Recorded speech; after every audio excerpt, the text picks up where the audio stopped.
ঘটনা এইবাৰ আৰক্ষীৰ যৌন নিৰ্যাতনৰ বলি হল কণমানি 7 বছৰীয়া শিশু আৰু বাঙালীপাৰা এনআৰচি সেৱা কেন্দ্ৰত চলাই যৌন নিৰ্যাতন বিলাসীপাৰা থানাত কৰ্মৰত লম্পট আৰক্ষী কনিষ্টবল জলবাহাৰ আলীক আটক কৰিছে আৰক্ষী আৰু শিশুটিৰ পৰিয়ালৰ লোকে ইতিমধ্যে বিলাসীপাৰা থানাত এজাহাৰ ভিত্তিত লম্পট আৰক্ষী কনিষ্টবলজনক আটক কৰিছে।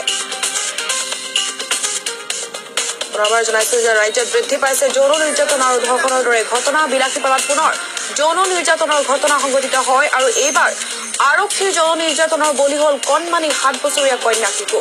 বাঙালীপাৰাত এনআৰচি সেৱা কেন্দ্ৰত চলাই যৌন নিৰ্যাতন বিলাসীপাৰা থানাত কৰ্মৰত লম্পট আৰক্ষী কনিষ্টবল জলবাহাৰ আলীক আটক কৰিছে ইতিমধ্যে আৰক্ষী আৰু শিশুটিৰ পৰিয়ালৰ লোকে ইতিমধ্যে বিলাসীপাৰা থানাত এজাহাৰ ভিত্তিত লম্পট আৰক্ষী কনিষ্টবলজনক আটক কৰিছে আৰক্ষীয়ে।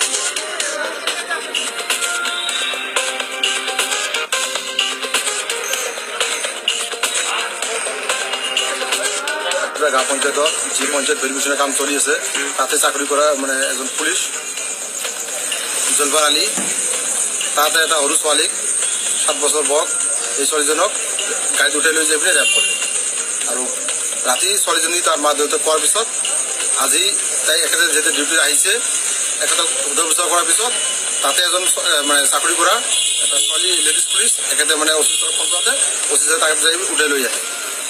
এতিয়া কি থানাতে আছে নেকি? এতিয়া একেদৰে মানে ছোৱালীৰ ফালৰ পৰা ছোৱালী দেউতাই এফআইআৰ দিছে, এতিয়া একেদৰে এৰেষ্ট কৰিব। ঠিক আছে।